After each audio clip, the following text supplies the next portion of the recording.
I don't know, Wes. Sometimes I wish I started the stream 10 seconds earlier than I did, just to capture the conversations that we're having about being butthurt. Yeah, we indeed. I've had this conversation with Roots a few times before that like we should record all the stuff that happens before and after we hit the button. Because it's often Patreon. some of them. Exactly. It's some of the most entertaining stuff, and oftentimes much more entertaining than what we actually do on the air. Yeah, and then you try to replicate it and be like, oh, yeah, like we were just saying before the show, and then like the conversation doesn't hit the way it did. So we should, I don't know. Yeah, I don't know. What do you guys think? Do you guys need more? Do you guys need more GAMESCAST? Is that what you're looking for out of life? I don't think they're gonna say yes. I think they're like, dude, you already do 3 a week. That's too much. It doesn't make any sense as is. Well, I think that, to the contrary, they may actually beg for it because I think VR podcasts are going extinct or something. We're the only ones left doing it. Oh, for real? 5 days a week. You heard it here first. We're gonna fucking up the output 5 days a week. Let's see. So who's gonna be Tuesday? Oh no, we got to come up with new names for Tuesday and Thursday. That's gonna be the hardest part, but that's what we have the cats here for. Depends who the co-hosts are, right? You think we got to get Jamie on? I just hung out with Rites from Crossbutton, and he seemed really nice. But I think that would be way too much British on a weekly basis for the cats. Yeah, we want to expose them. I think Miles is already flirting with being a little too much British. But I guess that's an opinion. It's a great opinion. All right, man. Let's get the show started. You ready? Yes, indeed. Let's go. Let's go.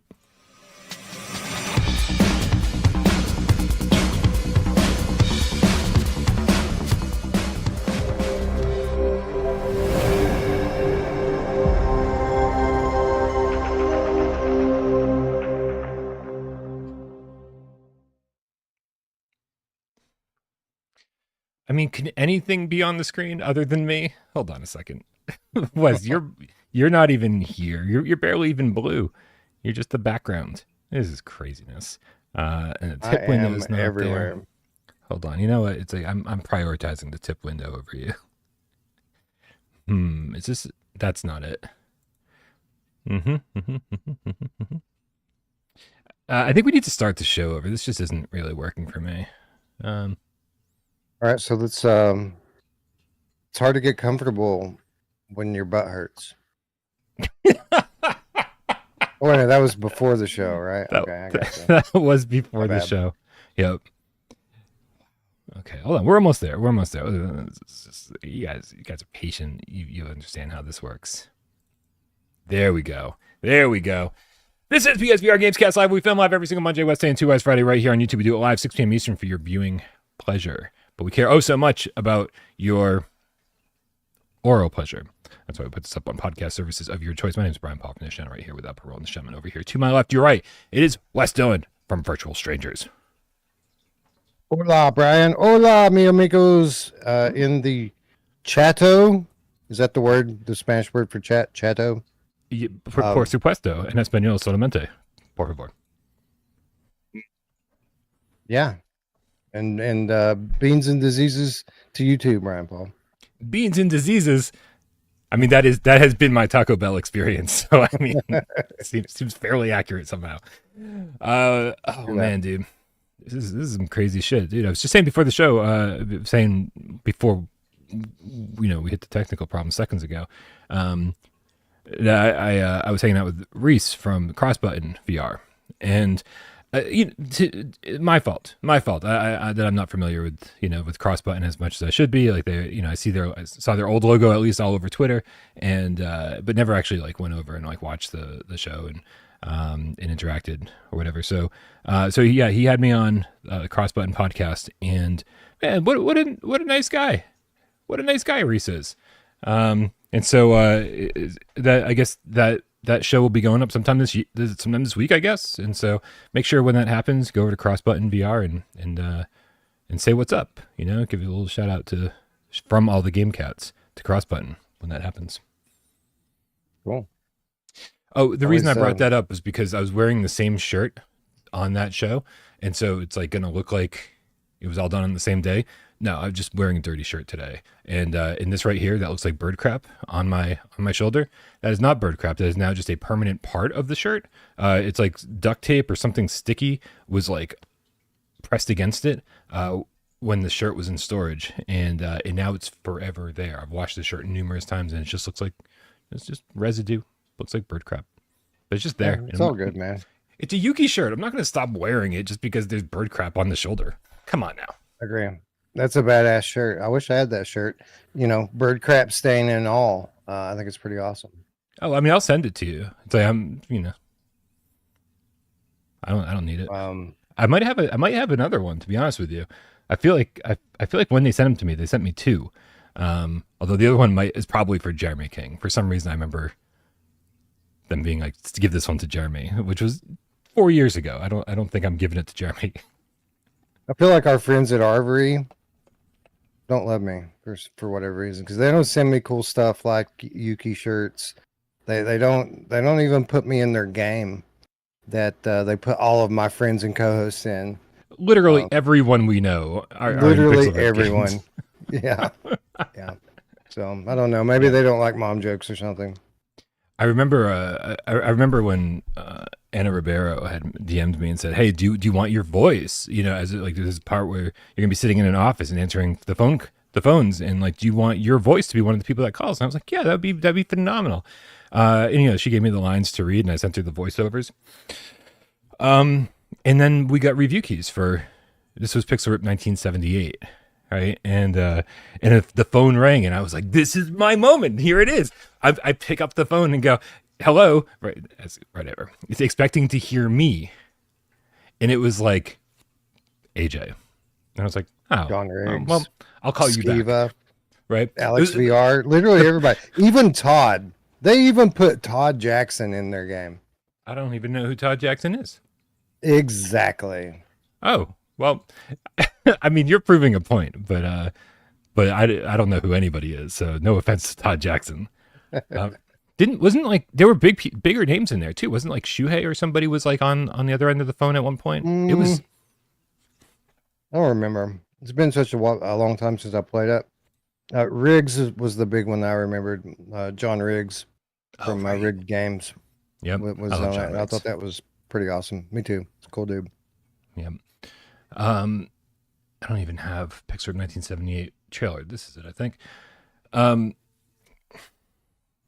Yeah. Oh, by the way, speaking of Shu, a lot of people on Twitter have been like tagging him and being like, you should go on without Parole, and you should be on PSVR GamesCast Live and talk about PSVR 1 and PSVR 2, and how you got that, how you made that, what your role in getting that the PlayStation was. These guys are super into PSVR, and it would be the perfect place for you to talk about that. And I agree. Now, Shu followed me a year or two ago on Twitter, and I was like, it was a proud moment, right? Very proud. Yeah, obviously. But I never took advantage of that. I really didn't. I never DM'd him. I never really messaged him. Nothing at all.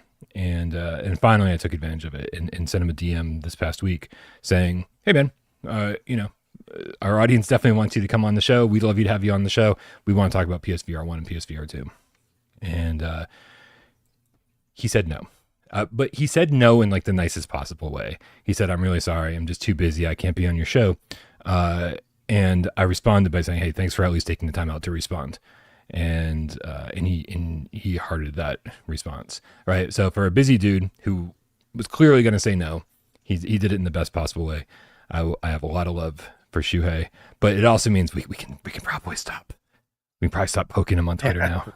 Like we can leave him alone. Right. But thank you everybody out there who tried to make that happen. We really appreciate that. Yeah, exactly. I've obviously, as someone who's been doing this for years at this point, have shot my shot with a lot of these kind of guests that are out of our league. But you never know. You always want to make the invitation for people that you would like to have on, and typically they just don't even acknowledge it. So the fact that he even took a moment out of his schedule to reply and acknowledge you, I think is pretty awesome. Agreed. Because I wouldn't have responded to me. I'm like, that guy's blacklisted. I can't be talking to him. That's a bad look. Dead Ringer, the Game Cat with the level 1 membership, says Ninja Turtles and World War Z. No PSVR2? Yeah, that's a thing. We could probably talk about that right off the bat. We can get the show rolling using Dead Ringer's level 1 membership super chat as the kickoff. And it's not just those two games. The game that really stuck out to me, Wes, was this FYR. I don't know if you're supposed to say FYR or Fire. Fear? It's Fear. Yeah. Oh, motherfucker. That didn't even cross my mind. That's so good. Now I couldn't remember even like what it was called. So Fear's going to stick in my head. So they Upload VR was talking about this. This is a PCVR game that literally just got a demo, a prequel demo. And I saw this. This is the trailer that they're using right here, and it looks beautiful for a VR game. And so I immediately messaged these guys, sent them an email, and they were quick to respond. I said, hey, our community would absolutely love this game. Obviously, anything running on PCVR could probably run pretty well on PSVR2 with all the dynamic foveated rendering and all the features and blah blah blah blah.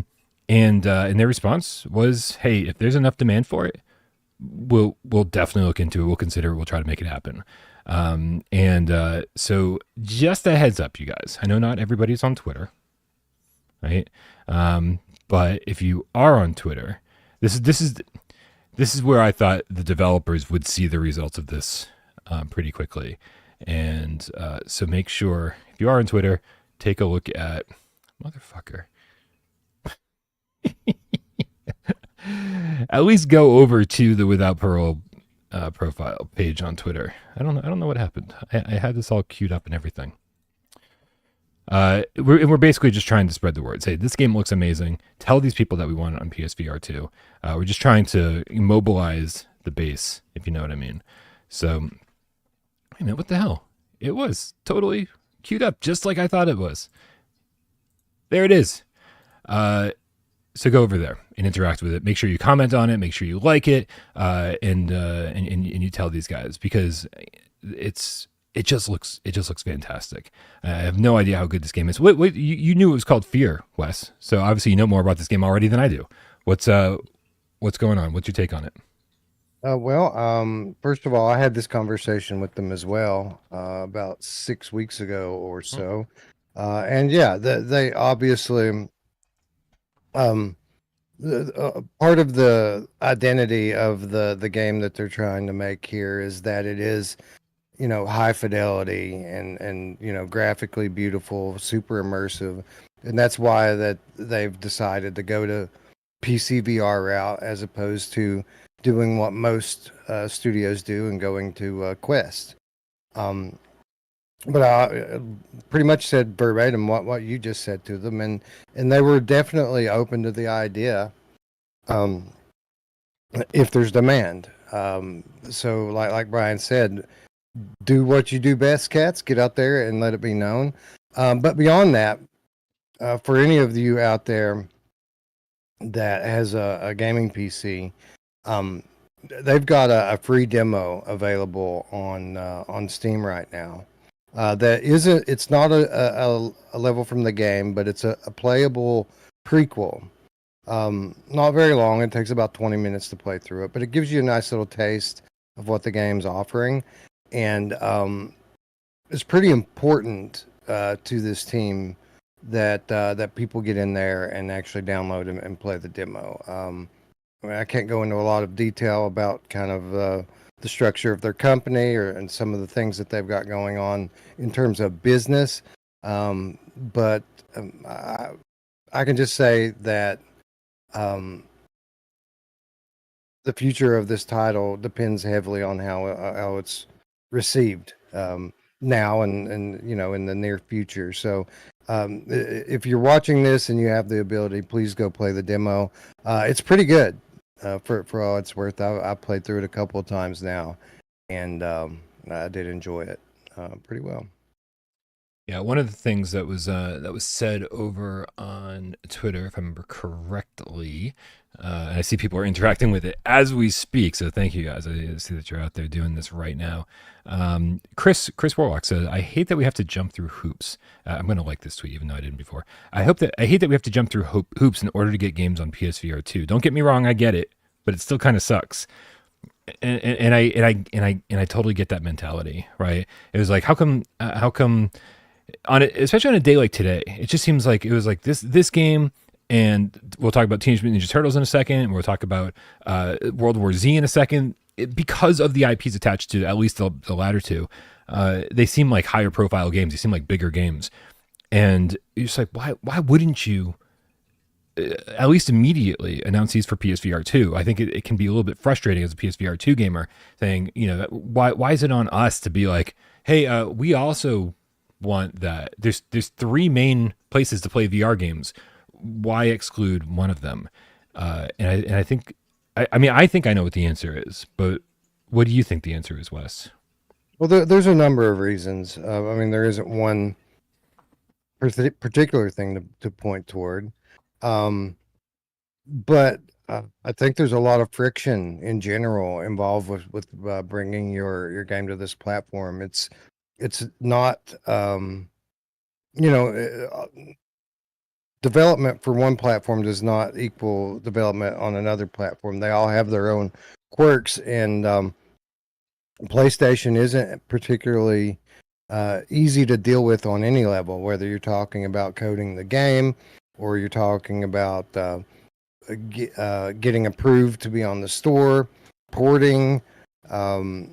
It's a different beast with Sony than it is on Meta, and obviously they're all different, but it's even more so the case with Sony. Nothing is easy, and when you take into consideration that you have to put in extra effort to publish on the Sony platform, and you also take into consideration that it's not as many players as is on the Quest platform. 2 plus 2 kind of equals 4 here. So there's a number of different reasons why PlayStation isn't the first place that developers go as opposed to the last place. But I think just in general, the amount of effort and resources needed to launch on Sony being greater than the other two is probably the main reason I would point to. Yeah, it makes a lot of sense. I would agree with the fact that especially the sales numbers look low, right? Without any kind of official statement from Sony, and and with the narrative kind of being that there's 20 million Quest headsets out in the wild, and that there's there's tons of people playing on PC. It's like, it's all true, right? There's a lot of this stuff, but when you look at the sales figures of games, what games are selling, where they're selling, that I think that's not something every developer knows, right? And so you may ignore, at least for the time being, the smaller user base, not realizing that smaller user base has been mobilized, and that they are buying games, and they are more interested in these games than gamers on other platformers. So I think that's a big reason. But I think the other biggest reason is that you just can't do early access on Sony platforms, right? Like it's way easier to develop for Steam, and it's way more acceptable to be like, hey, we just launched this into early access, and it's going to be there for fucking 2 years. Right? I saw Mostly Gaming in the chat ask for Into the Radius 2 for PSVR 2. Bro, that's coming. That's coming, but the reason we don't have it yet is because there's not an early access program on PSVR 2 or on PlayStation. Yeah. You can't even beta test, man. You got to have a... How ass backwards is this? You have to have a dev kit to beta test. Because the Sony ecosystem, the Sony platform, their back end will not allow you to distribute the game through game keys or whatever other method. They won't let you distribute the game until you pass QA.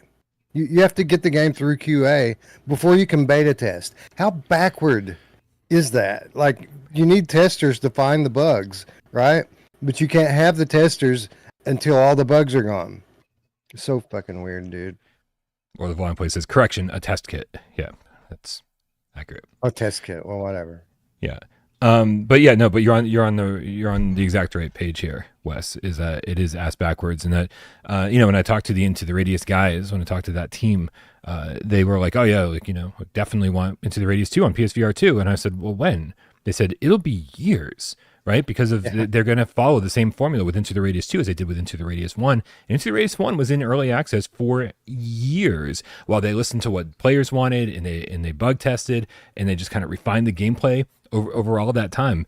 And what they're left with doing is not having that all happen on the PlayStation storefront I think a lot of us would appreciate being able to do, but instead being like, okay, well, once the game is done and polished and out of early access on Steam, then we're going to bring that complete version over to PSVR 2, which personally I'm fine with. Right? I can't even imagine having 10 games dumped on us in early access every month on top of what we're already getting. But it does feel like we're left out sometimes. And it's even things like, what's the Flat to VR published game, the Mars game? Surviving Mars. Right. It's like the reason we're not getting that is because it's launching into early access. Right? They didn't even announce that on the state of play or whatever it was, wherever we saw that. They just left it out. Because it was like, well, right, because it's not time for that yet. So, and I think that's what's happening with some of these other games. I think with World War Z and Teenage Mutant Ninja Turtles, I think we will see these on PSVR 2. The IPs are too big for them to ignore us. But it's just not time to announce those titles yet. That's true. There's benefit to it. Obviously, like you mentioned, we may be the last to get it. But it does typically turn out to be the best version when it does end up over on our platform. So that's really cool. And I had another profound point that has now escaped my mind. But I'm sure if I don't type while you're talking, I forget all my profound points. I have to take notes. Yeah. So what do you think of this Empire City, Teenage Mutant Ninja Turtles Empire City teaser? Have you seen it? I've not. I've read the article on it here. I like the idea of having this IP in VR. This is an IP I feel like is kind of evergreen. Yeah. See what I did there? It's evergreen. It has a large following and people mobilize for Turtles. So I think it's going to generate a lot of excitement. I don't know how many headsets it's going to sell. Oh, I remember my insanely profound point that I wanted to end off the last conversation. So excited. It's that the landscape is changing, right? Like the prospect of developing for PSVR 2 is not as bleak today as it was a year ago. People are buying into the platform. Since they've dropped the price of the headset, the numbers are shifting, and that is a good thing. For those of us who are invested in the ecosystem already. So, but Turtles I think is awesome. I haven't watched the trailer yet. I'll probably do that while you're talking. But it's not. There's nothing here, right? This is a teaser in I don't want to say the worst possible way, but it's hard to get excited for it. I mean, because it's no gameplay. It's just a pizza box with different hands reaching in and grabbing. And then so I didn't know there was an article to go along with this. Are we talking about the upload article by any chance? That's what I'm talking about, yes. Cool, because I had just happened to bring that up right here. So let's see what they have to say, if there's any insight. Because all I saw from the video description was that you get to play as any of the four turtles. And it's first person. That's all I got. So let's see if we got any insight from, who is it here over at Upload? Ian Hamilton posted this yesterday. Gorn 2 development studio Cortopia revealed that Teenage Mutant Ninja Turtles Empire City is coming to Quest and PCVR in 2026. Pretty crazy. 2025 is slipping through my hands so quickly, Wes, that when I read 2026, I was like, oh, geez, I wonder if development's even started on this. And then I was like, wait, we're halfway through the year already. We're way further through 2025 than I thought. That's crazy. Teaser trailer doesn't show any gameplay, though there are a few screenshots revealed on the store pages on Quest and Steam for wish listing. Beyond Frames Entertainment is listed as publisher. Cortopia previously worked on Escaping Wonderland, Wands, and Down the Rabbit Hole. Also, Reese told me this. Aren't they also the developer on Gorn 2? Oh shit, that's like literally the first words in this article. Gorn 2 development studio Cortopia. So yes, that is true. All right. You know, I'm not familiar with Gorn 2. I didn't know Cortopia did it. That's very interesting to know. I might actually try it now because I am a fan of the studio. Yeah, Reese was saying that that he said you wouldn't know that Free Lives was not the developer because they picked up right where Free Lives left off and they made a fantastic game. So that's good stuff. Hold on. In the vacuum left by Shredder's demise, the Foot Clan's grip tightens. On the streets you once called home, it's time to reclaim what's yours, the description explains. Master each turtle's signature weapon and precision strikes and blocks. Ooh, blocks. In this first-person action adventure, the game promises fluid parkour and fan-favorite villains, as well as co-op play with up to 3 others. Listen, man, like, I don't want to be a Debbie Downer, right? Because I fucking love Teenage Mutant Ninja Turtles, but I think it's hard not to feel the way Nihilist Ryan, the game Feline, feels in the chat. He says TMNT is going to be a kid-oriented game anyway, already giving me Ghostbusters vibes. God, I hope not. God, yeah, I mean, it will be somewhat family-oriented. It is rated T for teen. With violence, blood, and language. Oh, it has language? I don't know if I can play it. Not a fan of language. But yeah, I hate to say it, but I think Ghostbusters is a good parallel to draw here because we have we have another beloved IP. Check.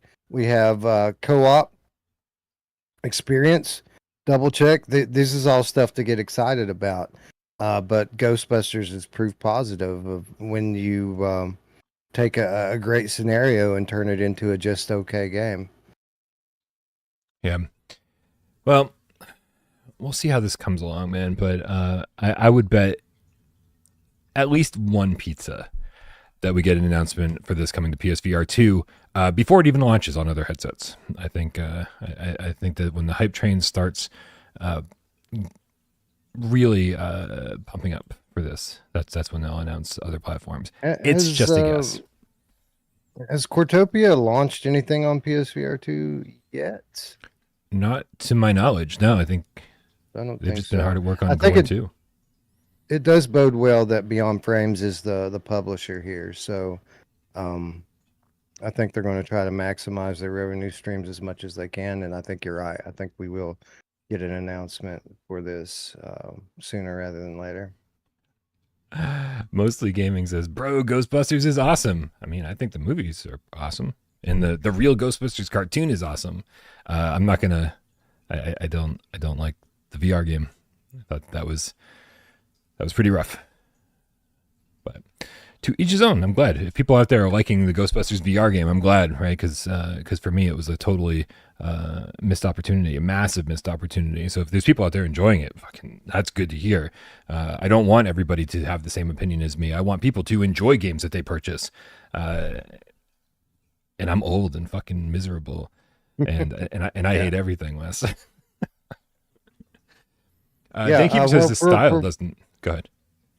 No, I was going to say for what it's worth, I like the art style of it. Like, obviously, you can tell it's a game that's being developed for standalone, but it looks good. It doesn't look bad at all.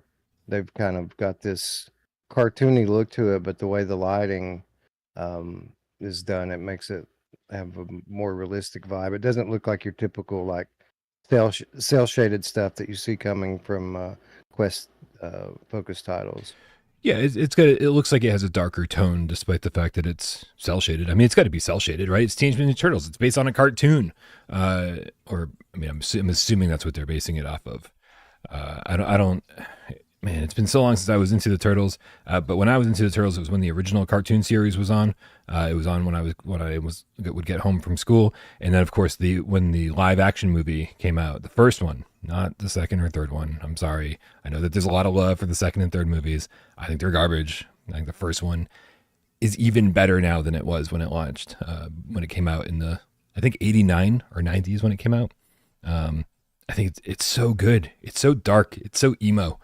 it's like tackles some crazy. Yeah, I don't know, man. It's good. It's really good.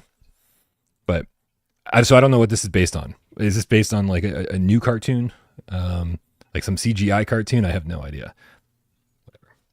That would be good. I don't think so, but I mean, it would be a good promotional thing if they time this to release with some kind of Netflix series or something. But That'd be good. I haven't heard that. If that's the case, I haven't heard anything about it. And then we get the trailer for World War Z, which I'm assuming a lot of people will be upset that this wasn't announced for PSVR2. But I mean, outside of the fact that it's got the thing that World War Z has going for it, which is just walls of zombies coming at you, right, crawling over each other, coming just like massive hordes, massive swarms of them. It doesn't look very interesting. It looks like a wave shooter. It looks like there's going to be some tower defense elements. Like I didn't play the flat screen version. Is this all the flat screen version was, and they're bringing it into VR, or is this a brand new thing built from the ground up for VR? I don't really know, but it doesn't look great to me. Yeah, they're positioning it as a port of the flat version, or at least based off of the flat version. I didn't play it. I don't know. I don't know anything about the flat version. What I do know is shooting zombies in VR is fun, and Yeah. I enjoy these games more often than not, even if they are basic, like Zombieland Headshot Fever. You know, it's a linear Mhm. rail shooter, but the way that it's done is really fun.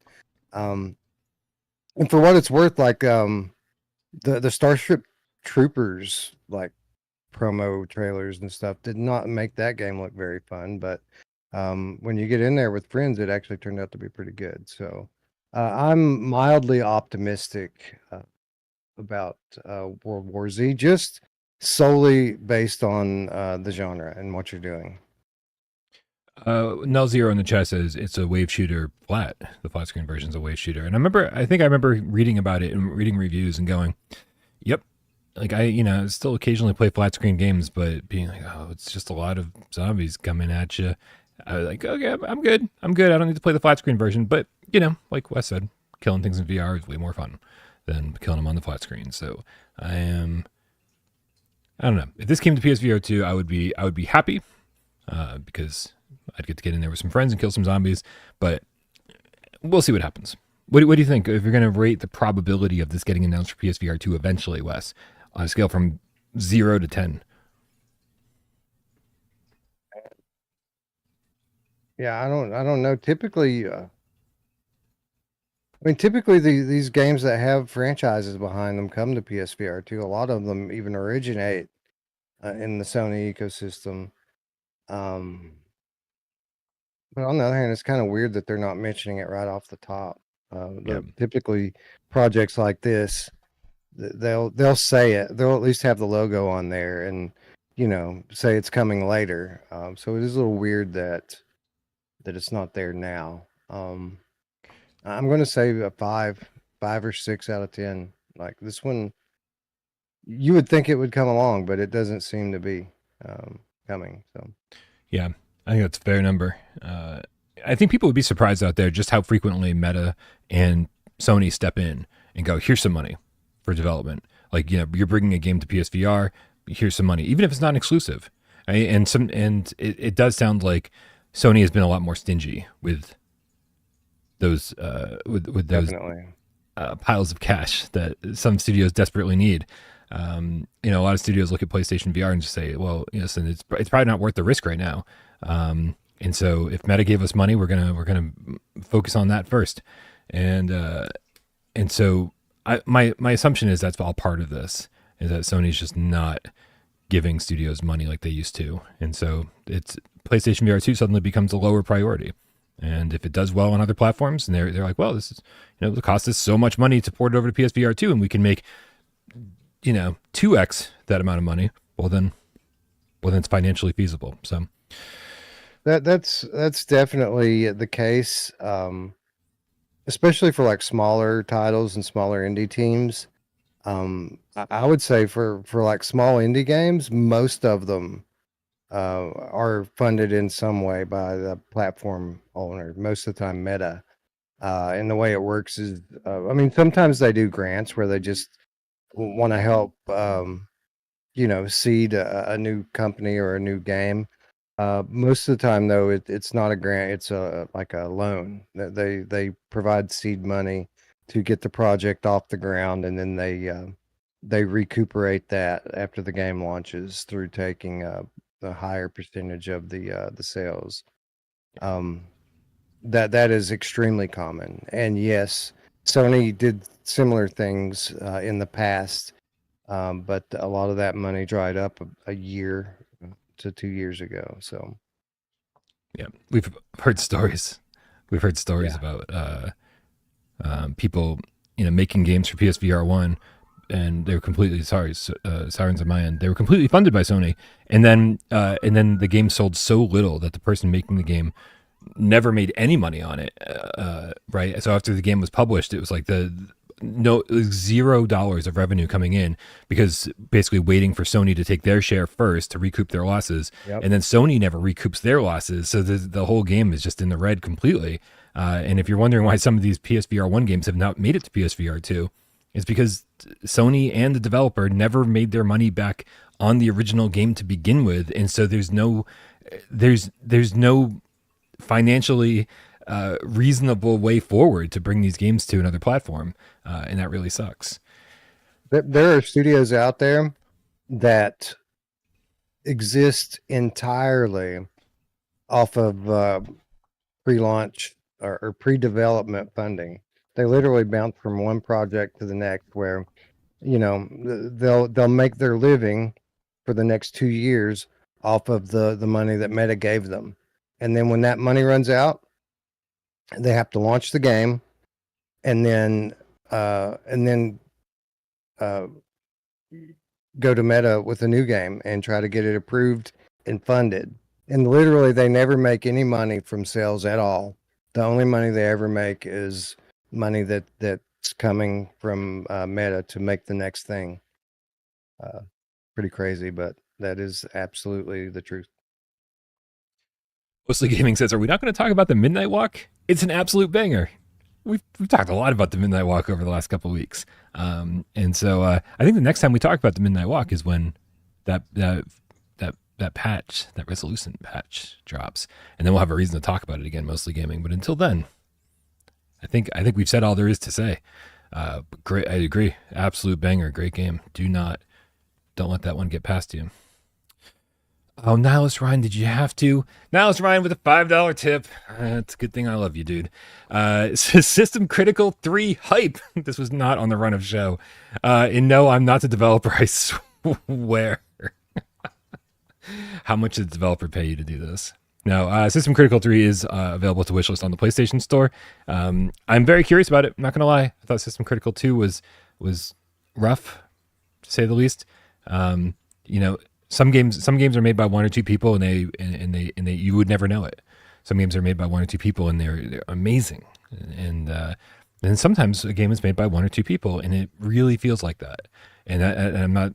That's not meant to be derogatory, right? It's just the case. It's just what it is. And System Critical 2 to me feels like, and looks like, and sounds like, and plays like a game made by one person.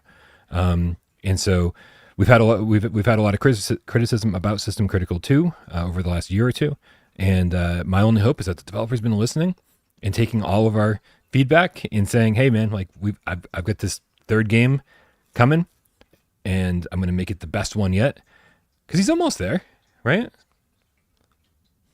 Yeah, well, I mean, I love the concept, right? Like, it's Mega Man in first-person VR. Who doesn't love that? Right. But unfortunately, that's here. Is this? This is our sneak peek of System Critical 3 right here. Look at that! Look at that! That was great. That was great. You don't need too much more than that. Just run around with your Mega Blaster and shoot some stuff. You get telekinetic powers. I mean, fucking, it's like Synapse 2. Really, it's not Synapse 2, but You're first. yeah.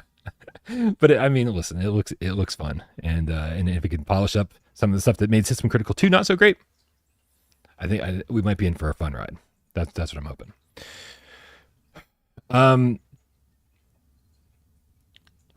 Where are we at? Oh, we tried out some new Walkabout mini golf modes, and I say that, I mean, kind of. Yeah, kind of. Yeah, they made a big deal about 2 new modes for Walkabout mini golf today. There's like a heavy gravity mode, and you can play as a giant mode. I don't think either one of these worked out too well. I think this is the first time Walkabout or Mighty Coconut over there has done something with Walkabout that I've just been like, what are you doing? What did you? So first of all, it's supposed to be for 3 different courses, right? These modes are supposed to be available on Sweetopia. Crap, I forgot what the other ones were. Cherry Blossoms, so the Cherry Blossom one. Yep. And then Temple of, and then Temple of Zura. Zura. Yeah. And like it's just not available on all 3 of those. I was able to do the heavy gravity on the Cherry Blossom one, and I didn't really feel a difference. I think if like I didn't know, then I would be completely. I don't know, man. Like I guess maybe I haven't played that much Walkabout recently, where like the physics didn't feel that much different to me. I had to go back to back with it to notice the difference. It isn't a big difference. I imagine someone who plays every day and is like really tuned into the game, an expert, would probably feel it better than we do. But it is there. For what it's worth, I seem to be a better golfer with the higher gravity. I was going through Sweetopia and finishing these holes in 2 strokes like every time, and I'm not good at Walkabout. Like I'm average at best. So I did like the added gravity.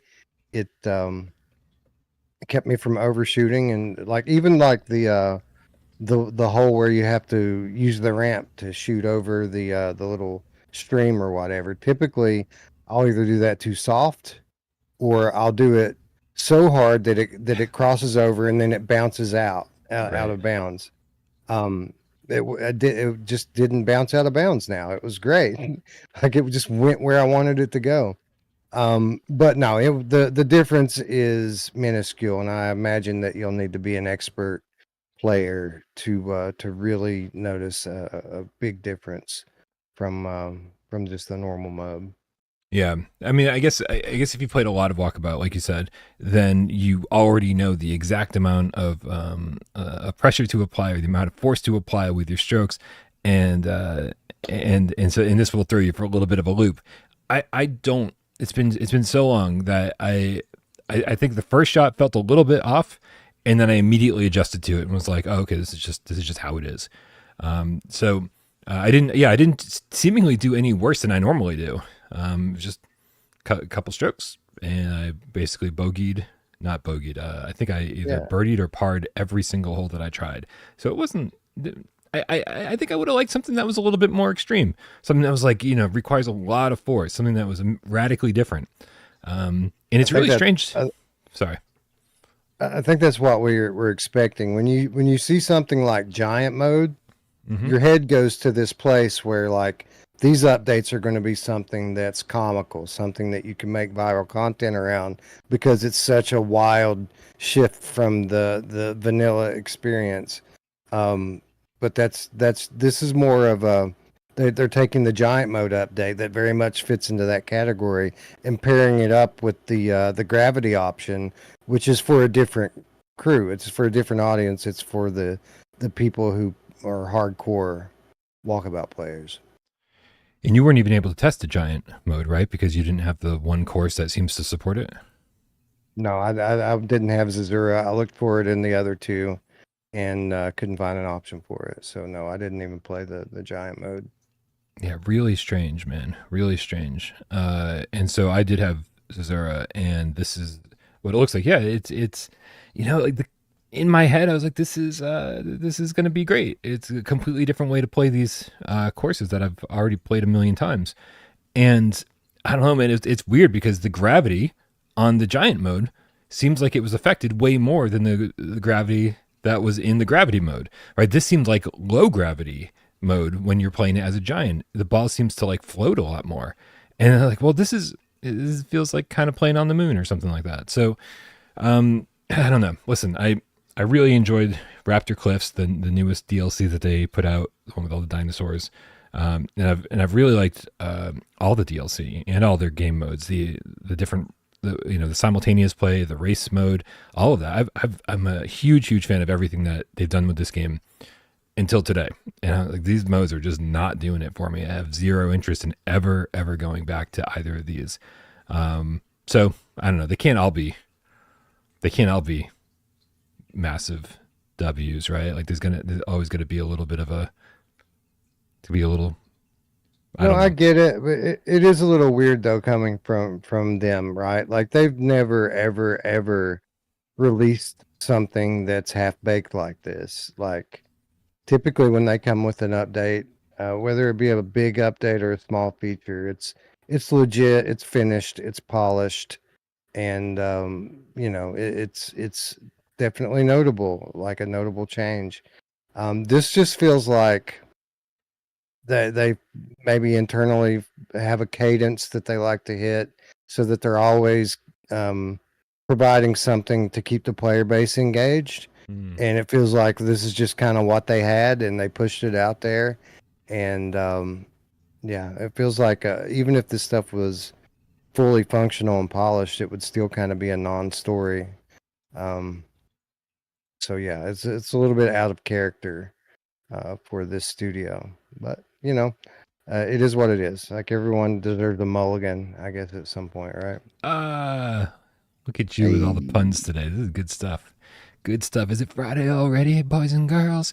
Noctis with the €1 is here. Didn't say anything, but then followed it up with, I want to have Resident Evil 7 in VR2. Yeah, buddy, I'm with you. That and Bioshock VR are kind of neck and neck for me as like two of my most wanted games. And Bioshock might edge it out. I'm not gonna lie. I think Bioshock might edge it out only because I've never played Bioshock in VR, and I have played Resident Evil 7 in VR. So, but I want both of them. Very high up there. That would be awesome. Yep. Yes. You're not gonna try. You don't have a sales pitch today about how I could play Bioshock in VR right now if I wanted to. Well, I mean, there are ways to play it, but the standard of today's VR mod is kind of surpassed the options that are available for Bioshock. I don't think that Bioshock VR mods, as they exist right now, are up to the quality standard that the mods of today are. So I'm not going to really recommend it. I mean, there's a cool thing in Half-Life Alyx that you can play called Return to Rapture, which uses a bunch of original assets from the game to kind of recreate Bioshock to some extent. But it's not like having a mod or a port. It's just a nice piece of fan service from a talented developer. All right, man, we got to get to our main story of the day, which I guarantee you, going right into it, is going to be the shortest news story of the day. It was just the one that looked best on a thumbnail in big letters. So that's how we roll with this. But we did get the news that there is Behemoth DLC Incoming. This is happening in early June. They said, you asked, which I already have an issue with. I don't think we did ask, Wes. Nobody asked. This is for me. Oh, yeah? All right, then you asked. Wes asked, and they're listening.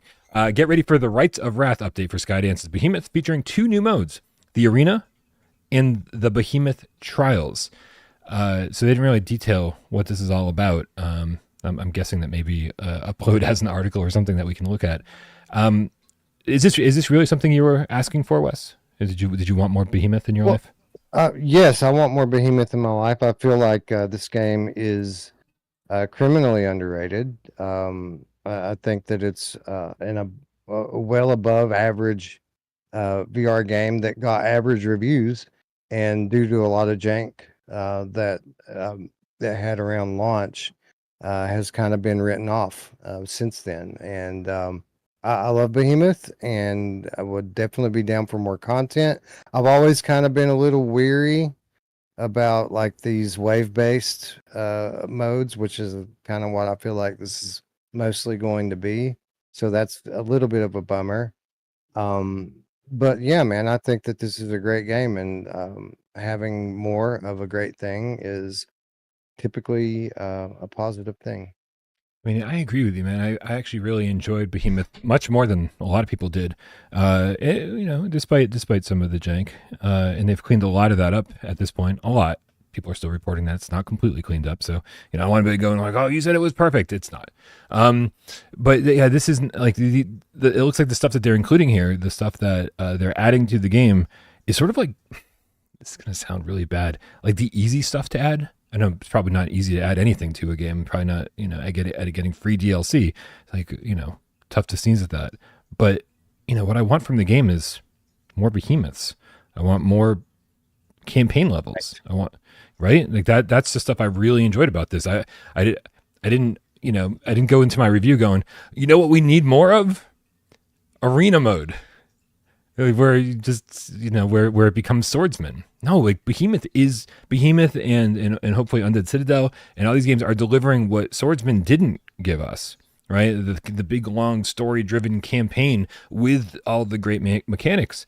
And so it's weird for them to like be focusing on going backwards and saying, oh well, we want to be more like swordsman. So we're gonna focus on that kind of stuff instead of giving you, but it's the reason is simple. It's way cheaper, right? There's no way Behemoth sold great, and so there's just not these millions of dollars to invest into creating more campaign levels and, you know, all these other behemoths and whatever that I would love to see. I'd love to see what was scrapped, right? Because by all reports, Exactly.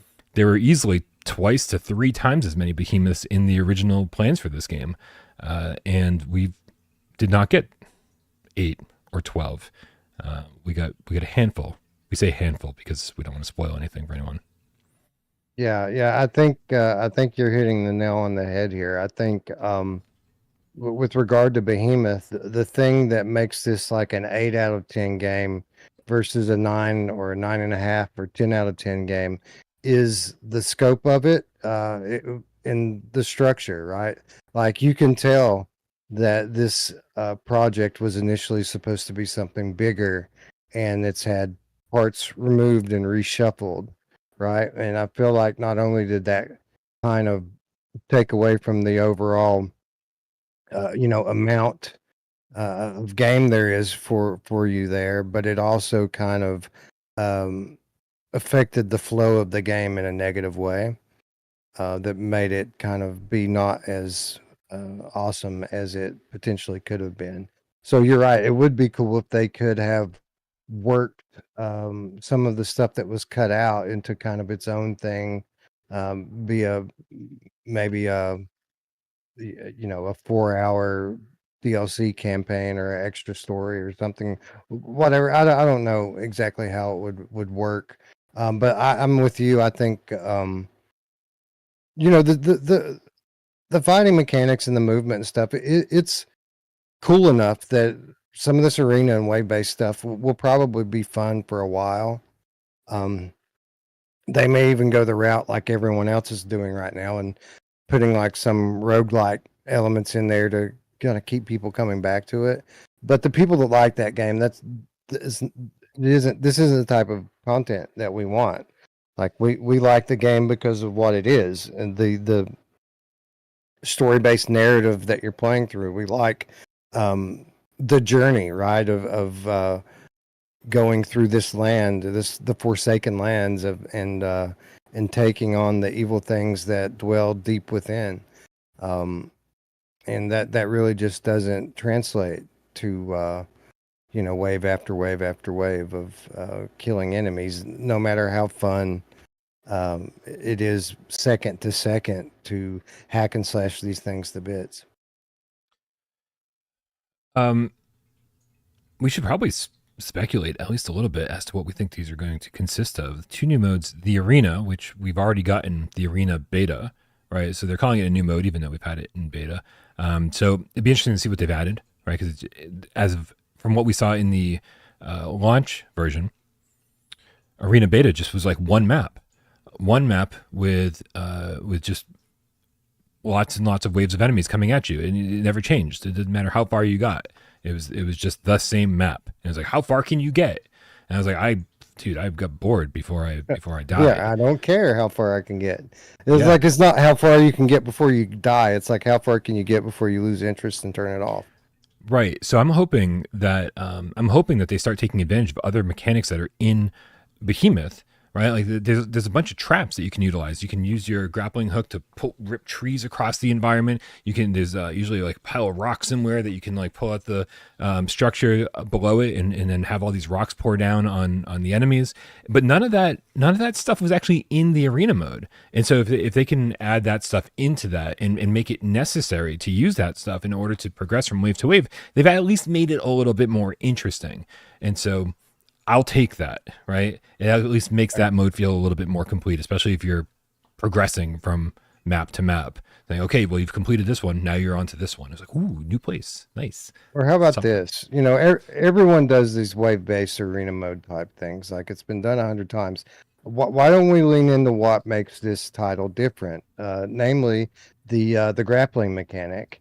And why don't we do an endless tower mode, where instead of having the enemies come to you in waves, you have to climb. You use your grapple and you climb up this long tower that has floors on it. And not only do you have to fight the enemies on each floor, but you have to not get knocked down. You know, you get knocked off the edge and you'll die. If you get knocked down, do you get up again?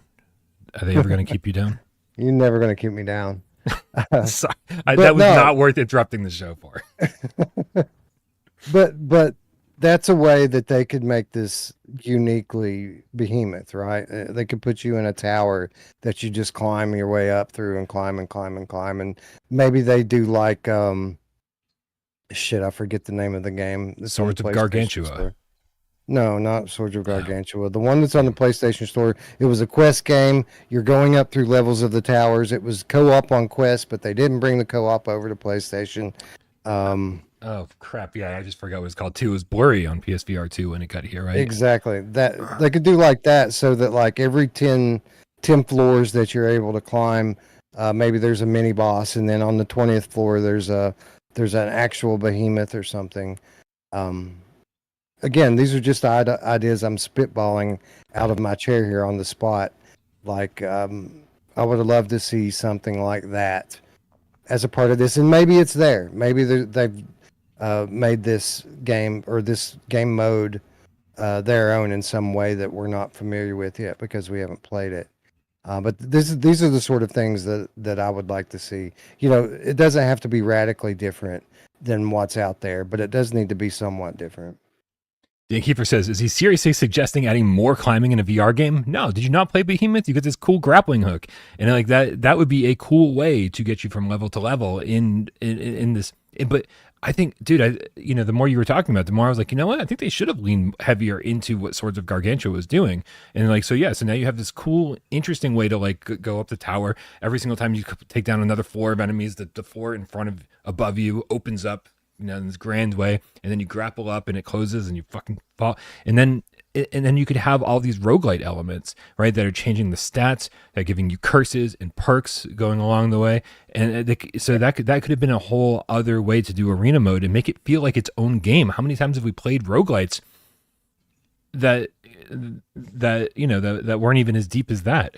And so they've already got great battle mechanics. So just adding some, I say again, just add some roguelite elements, add some, whatever. It takes a lot of fucking work. But if it was me, it was like, what's the cheapest way we could add a ton of content to this game and make it endlessly replayable? That's the answer. I think make the arena mode a roguelite, and then do everything Wes said too. Yeah.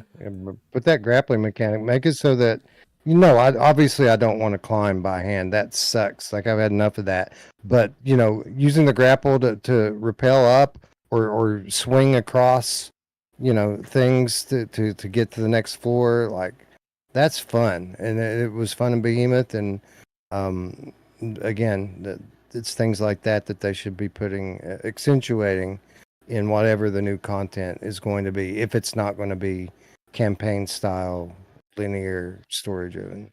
And then what do you think of the Behemoth trials? That's the other mode. It's like we've speculated a lot on what the arena could be, and what it probably won't be.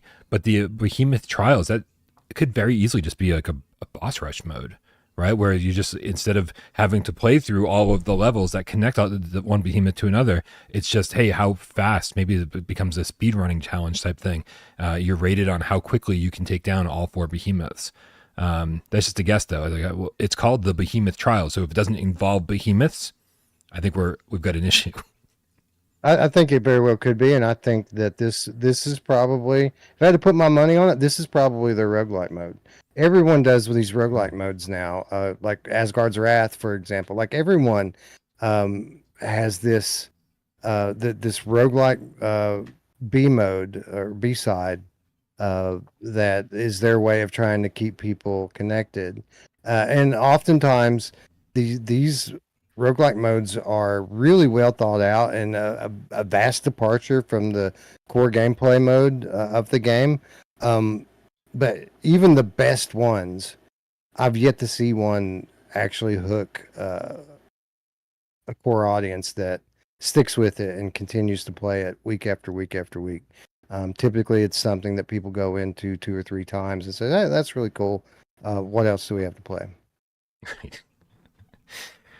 Anyway, look forward to that. That's happening June 3rd. As if June wasn't packed enough, June is quickly becoming a very interesting, very diverse month for VR gaming. Lots of different types of games coming. We got some relatively big games, some relatively small games.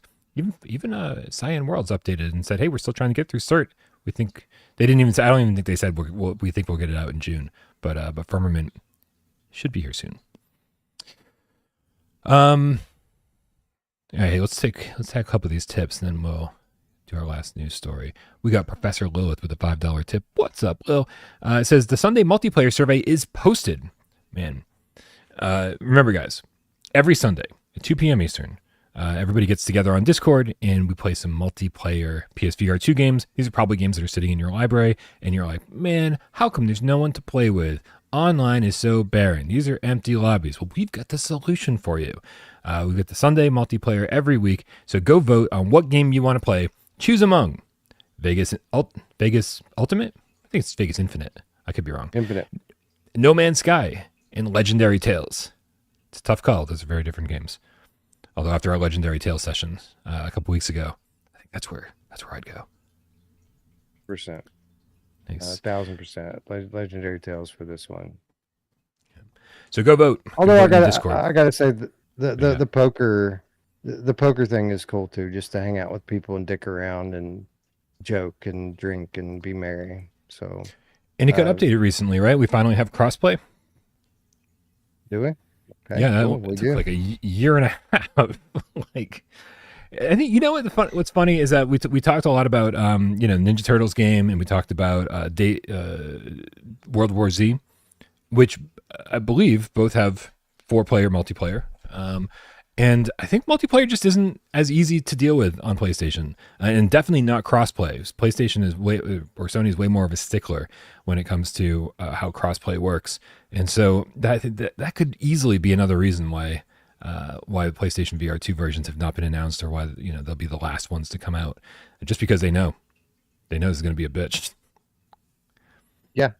I mean, people don't remember it. I mean, they have short memories, but I think before Fortnite, I don't think crossplay was even allowed. I don't think Sony entertained it at all. Fortnite kind of broke the barrier down for that, and now we do get it, but it isn't always the easiest thing to implement. Mm-hmm. And by the way, yeah. why didn't we just, like, the Behemoth thing? They said you asked for it, and now here it comes. Like, I'm pretty sure co-op is the thing that everyone perpetually asks for in every game. So maybe one of those modes will have co-op in it. There's no fucking way. There's no way. That would be, in my head at least, that would be such a monumental task when they're trying to reuse all the assets and whatever. It's like creating. I can't even think of. Has Skydance done multiplayer? Right? They did an Archangel, I guess. No, but People have begged them and begged them and begged them for years to do it in The Walking Dead Saints and Sinners. And they even alluded to like it was in the works, like it wasn't Mhm. coming soon, but it is something that they're working on, not for The Walking Dead, but on their future project, which turned out to be Behemoth. Um, so yeah, they're well aware that people want co-op. What was it Archangel Hellfire? Was that the was that the Yep. multiplayer? So that's the only multiplayer thing that they've ever done. And that was like a decade ago. So yeah, it would be great though. It would be great. I think Behemoth would be twice as fun with at least one other person.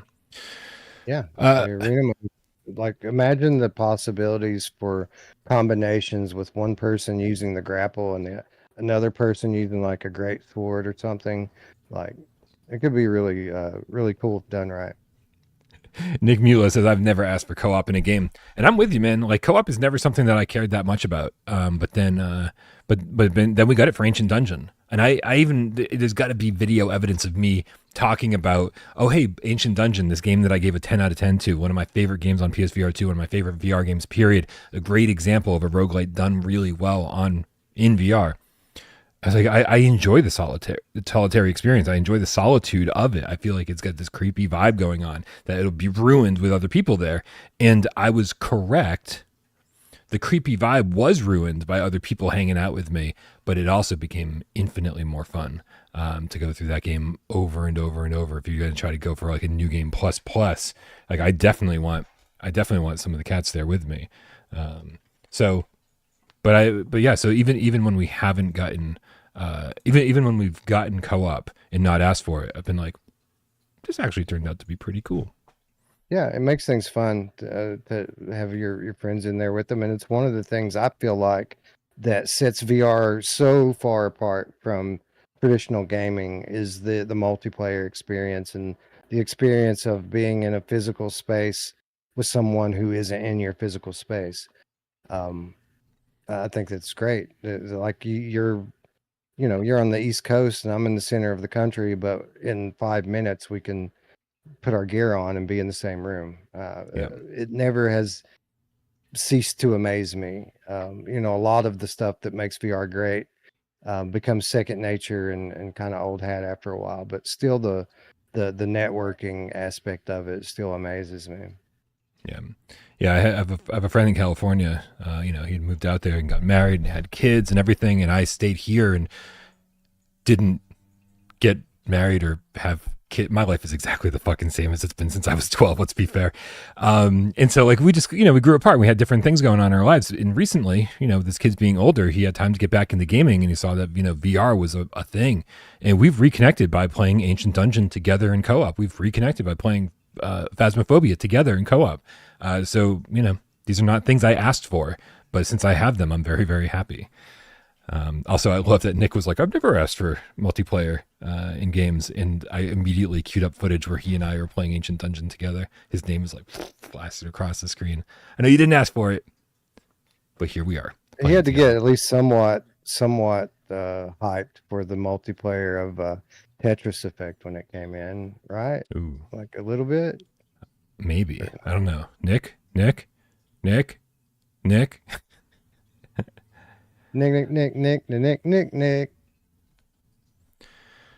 Anybody?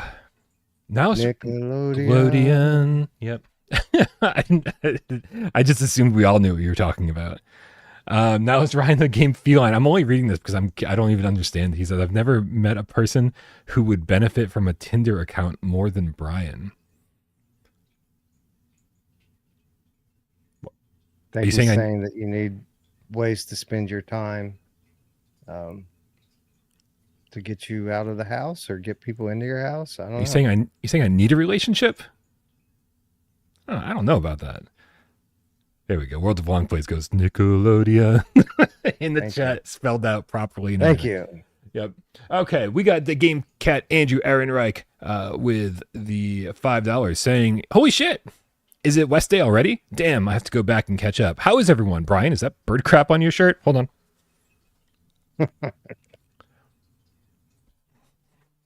Turns out it's bird crap. Oh, not Not duct tape like I thought. No, it doesn't taste like anything. It tastes like shirt. He already knows the answer to this question because he's gone back and started the show over. So we don't have to spend too much time on that. But thanks for making me taste shirt, Andrew Ehrenreich. We got comic book guy with the 350. Were you gonna say something? Did I cut you off? No, I was just making a eat shirt and die joke, but that's good. It's all right. Okay. Comic book guy with the 350 says, "Oh, nothing." You said nothing. Hold on. Did you say anything after this? I don't see anything. I don't see anything. Well, hold on. I got to scroll way back for this. I got nothing. Nope. But thank you for the donation. We appreciate it. You are awesome. We got Jim Perona. Jim Perona with the $2 says 6 minutes behind, but Chumbawamba. Wow. I guess, and I'm way more than 6 minutes behind on reading tips because that was legit 30 minutes ago. Thank you, JP. Also, everybody. Wish JP well in the chat. JP is a new father. He had his kid only a couple weeks ago. Wow. Yeah, and real life is always more important than any video game than VR will ever be. And I'm so if anybody's ever gotten a chance to talk to JP in the voice chat over on Discord, such a nice dude. Immediately within the first week of talking to him, became one of my closest friends, and. Just no one would. I think no one would make a better father than him. So, everyone, wish him well on dadhood. Congratulations! Definitely a big congratulations. Is it his first child, or does he already have kids? Number one. Yeah, that is amazing. I know that so many people out there are so sick of hearing parents say this, but it truly is like the best thing in this life that you can possibly have, and it is going to change you.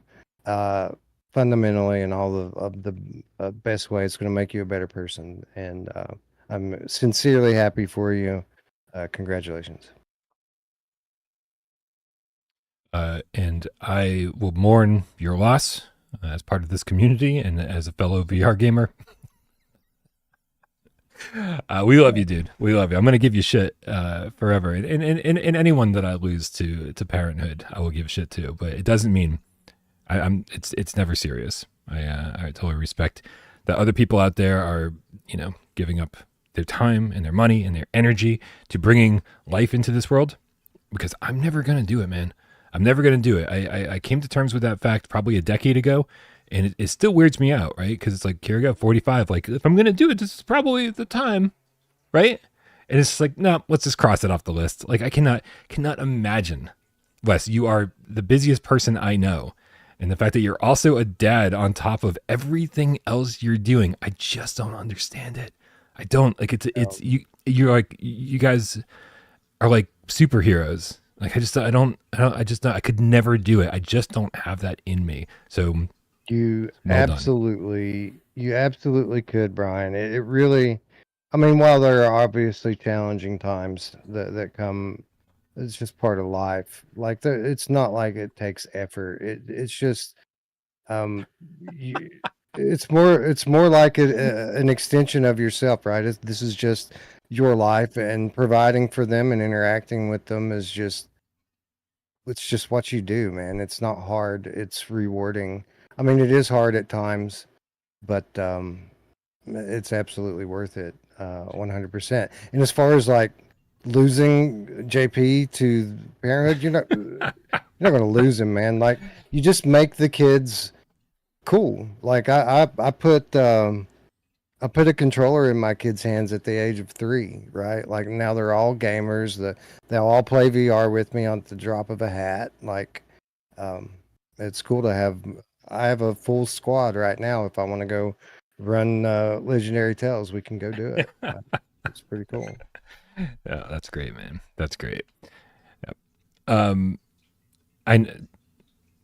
know how my kids would turn out, because and I also, like, I think I was a pretty easygoing kid. Not that we need to make a whole segment out of this, but whoever's doing the timestamps tonight, I think it's Rody, taking over for Waleed this evening.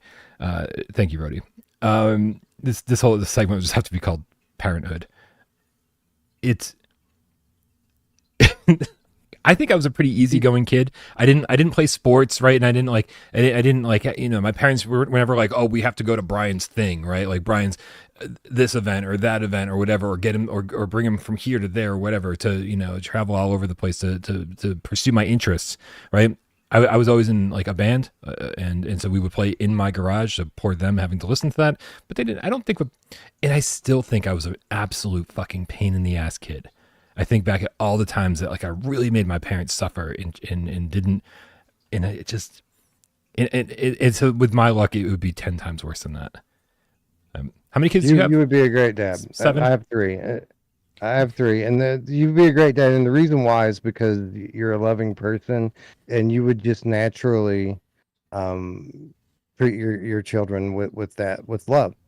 And there's obviously a lot of bad kids out there, a lot of shitty kids, and the reason why, for the most part, is because their parents are shitty and they're not loving people, and that your children absolutely reflect everything that you put into them. And I know you, Brian, you're a good person, you're a loving person, and that love would be directed at your children, and they in turn would be good people. But like my daughter just turned 18 years old, and it's been a bit of a difficult time because now we're having to let go and let her just kind of come and go as she pleases, and we never had to deal with that before. But she's a great person. She's intelligent. She's smart. She's loving. Every time she comes home, I get a hug and I love you. Every time she leaves, I get a hug and I love you.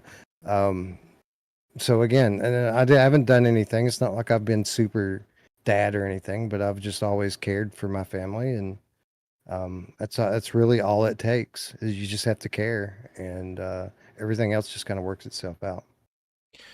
Well, that's awesome. I mean, that's super sweet. And just on the other side of things, Rhodey, the GameCat Army General in the chat says, my son is 30. He just wrecked another one of my cars. He's third. They're yours forever. So, you know what? There's good and there's bad. I did that too. Did you?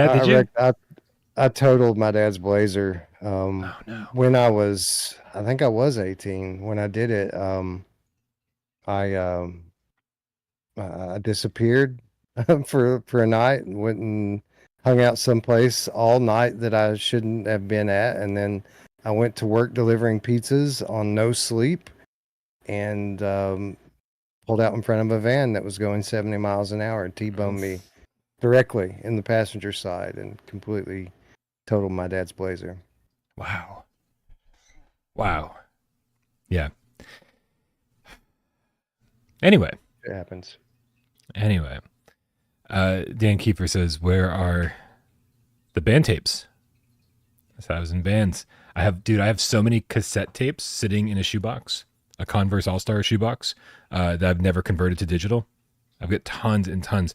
We're terrible. Every band I was ever in were terrible, except for one. I had this amazing. Okay, you know what? We have gone so far off the rails. We'll save the band talk for another day. Well, let's get back on it. Shout out to all the parents. I've got out one there. too, by the way. I've got one cassette tape. Just one cassette tape. One cassette tape, 5 songs that will never, ever, ever see the light of day. Are you singing, playing guitar, bass? What are you doing? I was singing. Yeah, I was 100% tone deaf until about 3 years ago. So everything I've ever recorded sounds so bad. It was like I just didn't know, like just had no clue what I was doing. For a party band, we did parodies of songs that were often offensive at that time. They would be cancelable at this time. So again, that will stay in my drawer, never to see the light of day. All right, we're starting to GoFundMe to release the tapes. We're gonna make it happen. Never gonna happen. Cancel Wes Dillon. # cancel Wes. You heard it here first. Ace Gamer Cat with the 1337 says a goddamn word.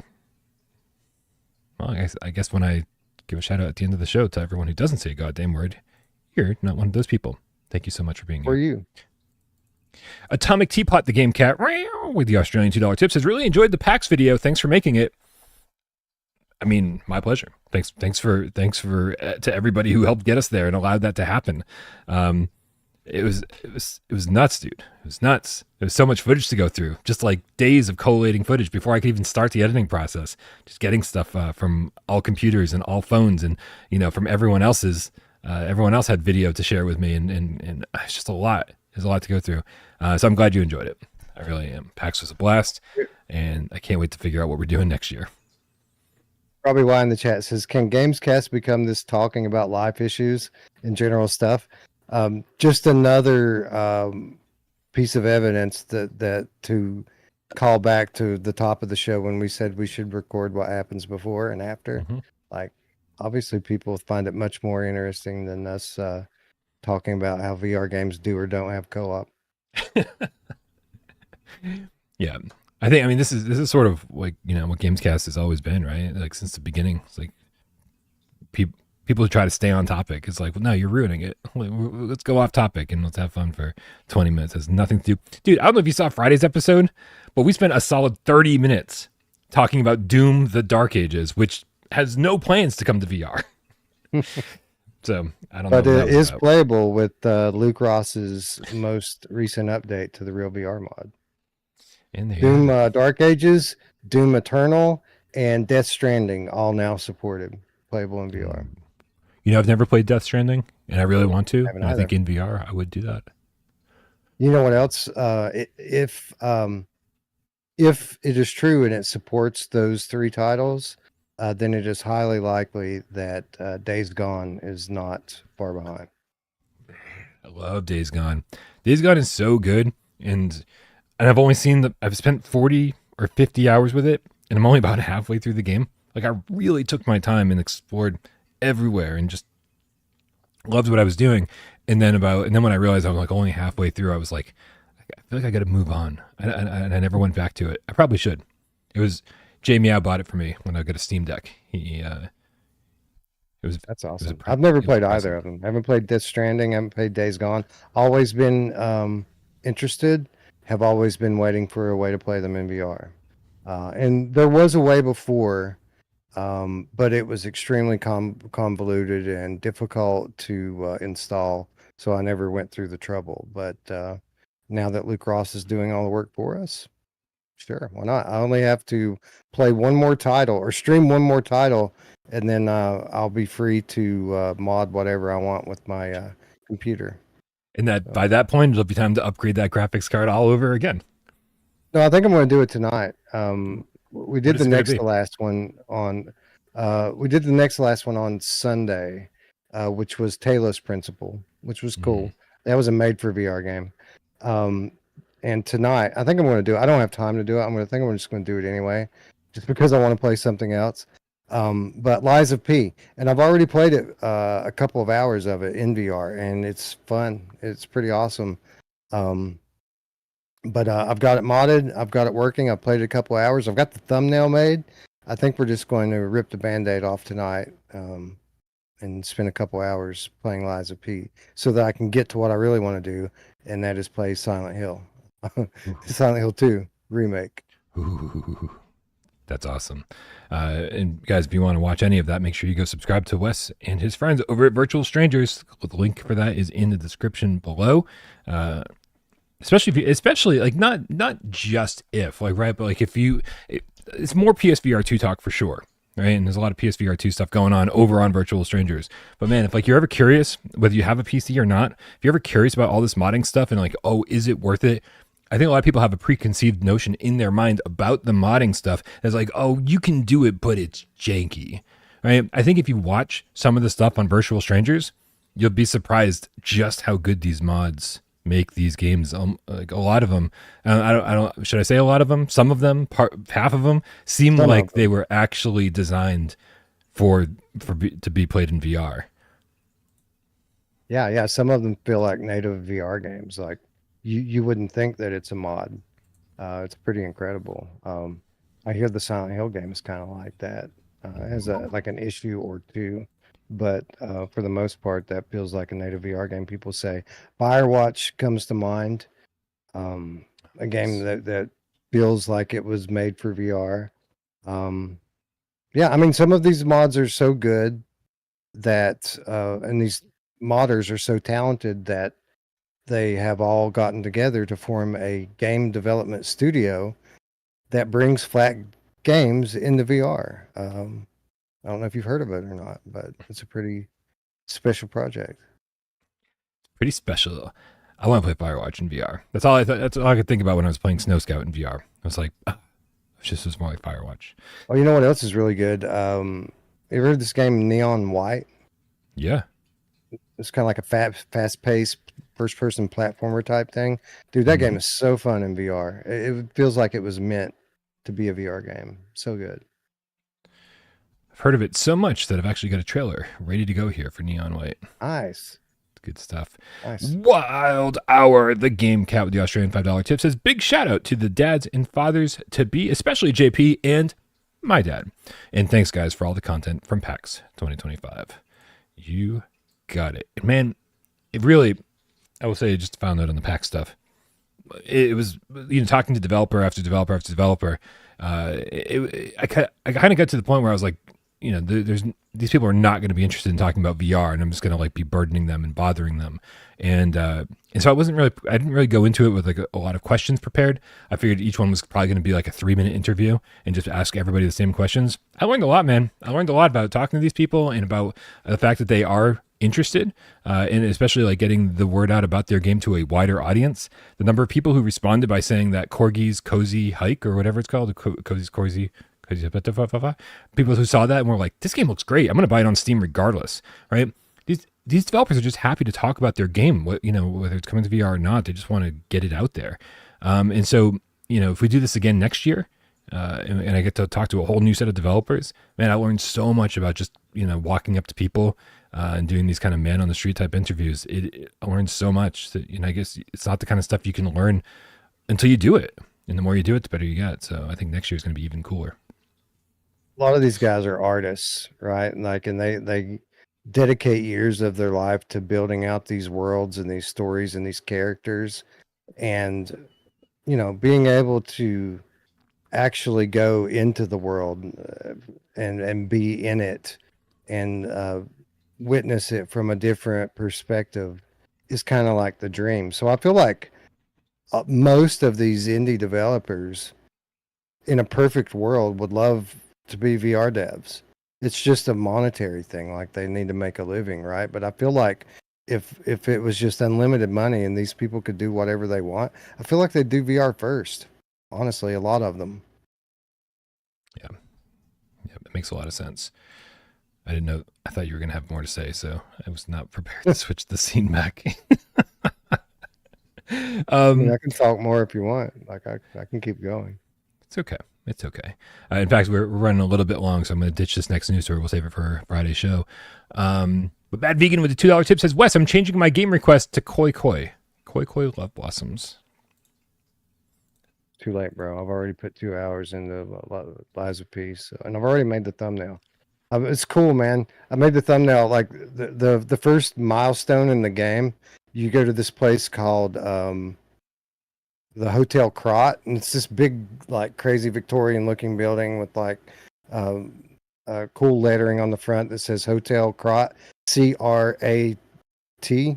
And I had ChatGPT edit the image to make it Hotel VRAF. VRAF. It's pretty cool. I'm a big fan. Big fan. Mostly Gaming says, are we going to see a Zombie Army review soon? We don't have the keys, man. I don't know. Listen, all sorts of weirdness is happening.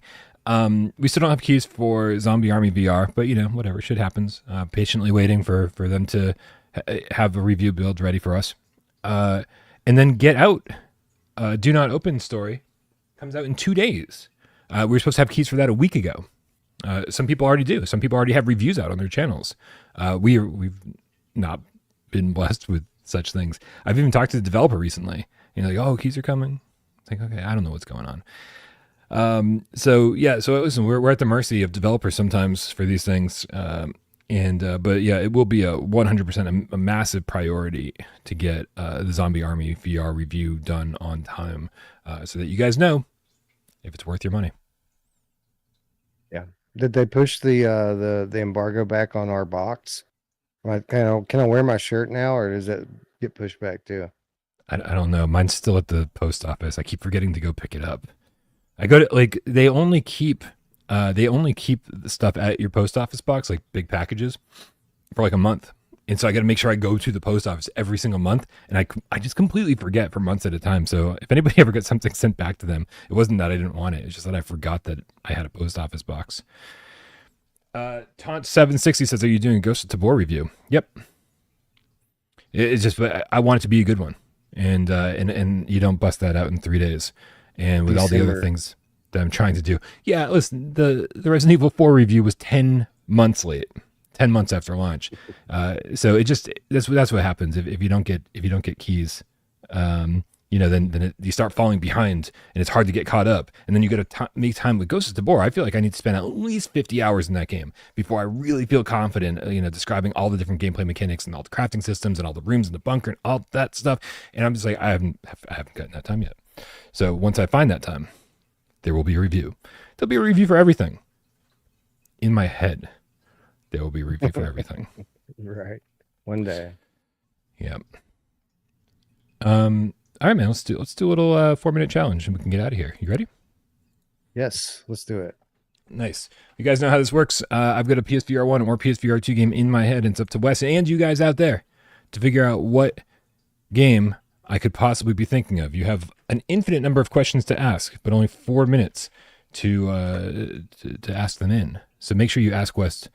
Suggest good questions to us, and then on top of that, suggest good games it might be based on the answers you get. I'm speaking slower than usual because I'm trying to bring the game up on my screens so that I can have it all ready to go. Okay, it's all ready to go. That's it. On your mark, get Des. Go. Did we talk about this game during this episode? Nope. No. Is it on PSVR 2? Yes. Is it on PSVR 1? No. That's PSVR 2. Is it on other VR platforms? Yep. Is it on Quest? I believe so, but I'll look that up while we're talking. Is it on Steam? Yes. Definitely on Steam, maybe on Quest. Is it playable flat? Yeah, I think so. I'm almost certain. If it's not flat yet, then it is going to be flat at some point. It is also on Quest. I looked it up. So Quest, Steam, and if not flat now, definitely going to be flat. Yeah. Is it based on a known IP? Nope. Based on it. Okay. So that's interesting. A game that's started VR that is going to be playable flat. Mm-hmm. Well, we assume that it was started VR. Was it originally a VR IP? Yep. It was. All right. So that should narrow it down quite a lot. Does it have multiplayer? No. I already know what it is. Wow. It's not based on it. It's not based on an IP. So no, it's not Alien. It's not based on a known IP. So forget about that. Forgotten. Is it developed by Resolution Games? No. No, it's not Demeo. No. I'm sorry, I got ahead of myself. This is multiplayer? No. Not multiplayer. No. So not Aces of Thunder. It's a single player game. Is it a shooter? No. Is it first person? Yes. First person game, not a shooter. Is it a puzzle game? No. Do you drive vehicles in it? No. Vehicles. Does it have full locomotion? Yes. First person, full locomotion, going to be a flat game. Not based on an IP. Is it a good game? I think so. Okay. Not top 25, but it's a good game. It's a good game. Okay. Did I ask you, is it a puzzle game? You asked, and no, it's not. There may be minor puzzles in it, but really not. Nope. Like a walking sim? It's definitely in the walking sim category. That wouldn't be my first genre, but it would be maybe the second genre. Bit of a walking sim. I would assume then that it's probably story driven. Yep, heavily story driven. Heavily. Heavily story driven.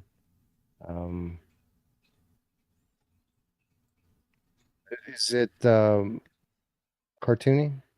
Yes, very cartoony. It is cartoony. Does the title of the game have a food item in it? Yes.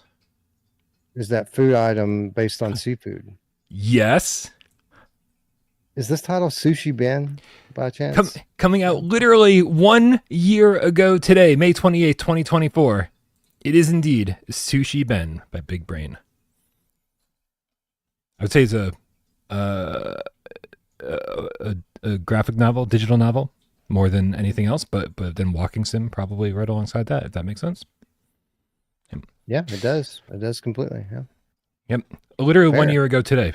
This is the 1 year anniversary of it launching on PSVR2. I'm actually a really big fan of this game, and I know we talked about this before, but the developer just has lots of plans for it. Not going to sit on his hands and be like, "Well, this is it." Sounds like he really wants to build out this game and add plenty of DLC. So good stuff. He's got an engaging world here. It's pleasant to experience in VR. I would just like to see him expand on that, right? Like grow this world out, grow these characters out. I'm typically not a fan of like sandbox style gameplay, but it kind of works here. So yeah, hopefully he sticks to it. I mean, I feel like the hard part is done for him now, and he just kind of needs to keep at it, right? Keep adding content. Right. It's Hooked Worm says, is Sushi Ben Shenmue-ish? And the answer is no, right? Because so they've got this I wouldn't call it an open world because it does fade out between different sections, but it's a world, it's a persistent world, and you just, between missions, you're just looking for the next beacon of light. And so you just walk from one place to the next beacon of light to start the next story arc.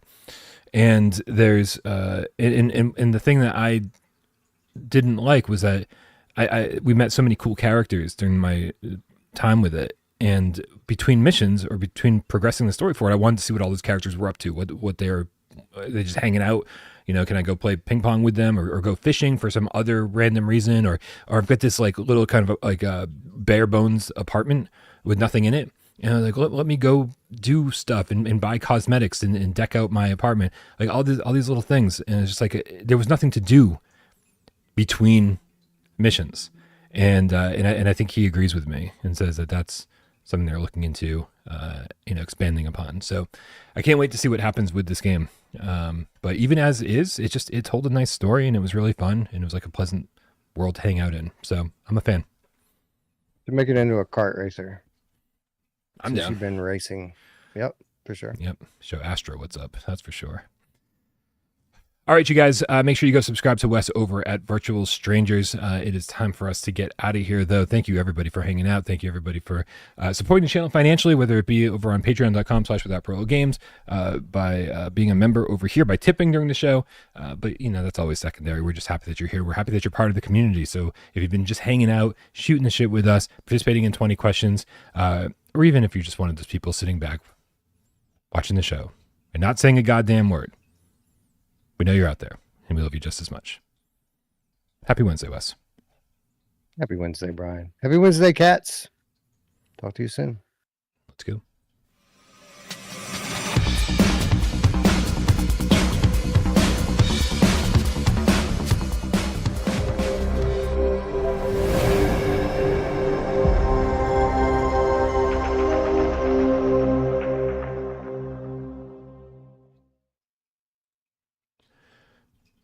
Did we actually talk?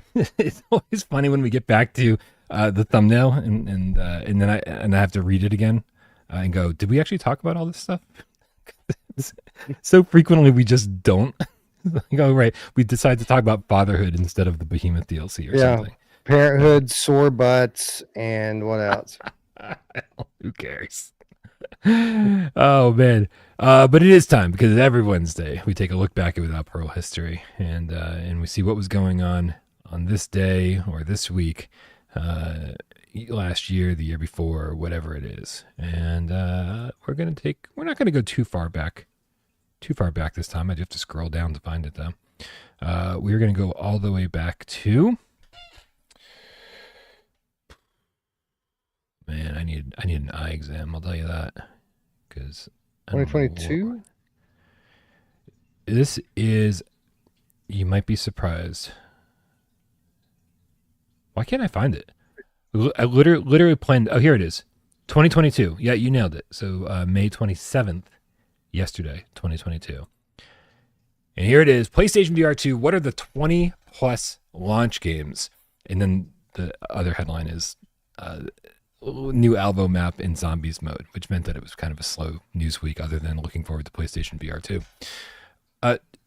Do you remember how many launch games we actually got, Wes? It was a lot. I want to say that it was a lot more than 20. It was like 40 to 60, I want to say, in the first like few weeks. Yeah, 40 was the number I had in my head, as far as games that were at least supposed to be there for the launch day, launch week. Yeah, what are the 20 plus launch games? This was 2020. This was 2022, right? Is that what we said? And so we still had. It was about a year before. Yeah, it was about a year before the thing launched. Holy crap. Yeah, they eked out this shit so slowly. We were talking about it for so long before we actually got it. But here we are. It was May, June, July, August, September, October, November, December, January, February. Almost 9 months prior, we knew that there were already going to be at least 20 launch games. 9 months prior to launch. And the crazy thing is that somehow the narrative got changed. If you weren't watching without Parole, you thought that there weren't any games on PSVR2, but yeah, on day one there were 40. It's madness, absolute madness. Yeah, and then like a few of those were AAA games, right, too, like big budget AAA games. That literally, I think it was the best period for VR gaming, maybe ever, but certainly in the last few years. The launch window from February of 2023 to like August of 2023 was just banger. There was so many. We didn't have time to play it. We still haven't played them all, Brian. Yep. No, somebody guessed Garden of the Sea during 20 questions, and like I started that. I feel so bad, man, because again, not to harp on about Sony not sending me a PSVR2 headset so that I could get some coverage ready for launch. I mean, we talked about that a lot over the last couple of years. But I didn't feel bad for myself at any point. I was like, I felt bad for all the developers who had these games ready for the PSVR2 launch, and I wasn't able to cover them properly, right? Barely ever talked about Tentacular, barely ever talked about Garden of the Sea, barely ever talked about even... About what? Song in the Smoke.